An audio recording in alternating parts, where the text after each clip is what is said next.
Hello, my name is Patrick Gauthier. I'm the director of AHP's Healthcare Solutions Division, and I wanted to talk to you briefly about workforce development, particularly in the substance use disorders treatment field.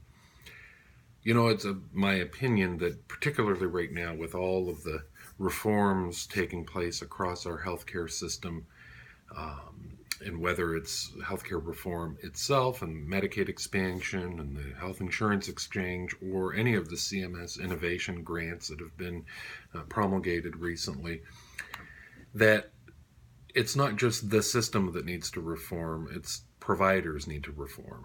And in talking with my colleagues around the country about the workforce implications of those reforms, many questions arise. How do we as a provider community keep up with all of the changes and reforms throughout the system and grow our workforce at the same time?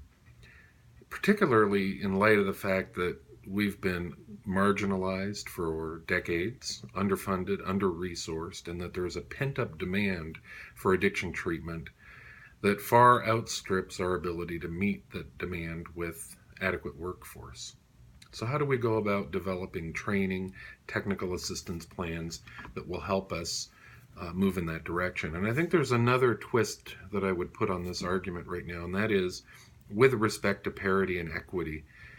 If parity and equity are in fact being complied with as federal law, then I believe it's true that funding levels would be reflected, that reimbursement, rates of reimbursement would be reflected in that parity and equity, that then competitive compensation packages could be put in front of aspiring students, graduates, people in any kind of residency type program or rotations through a variety of work environments would see that the substance abuse treatment field is in fact attractive.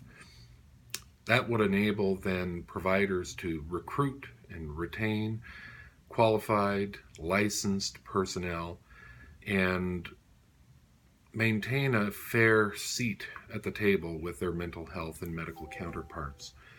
So just an effort to broaden the conversation as it relates to workforce development as providers reform their own agencies, their own infrastructure, and their workforce, that there are in fact parity and equity implications. And I think it's important for us in the behavioral health care field to advocate for the parity and equity across the board as it relates to treatment, coverage, of course, for those treatments, and for the development of an adequate workforce.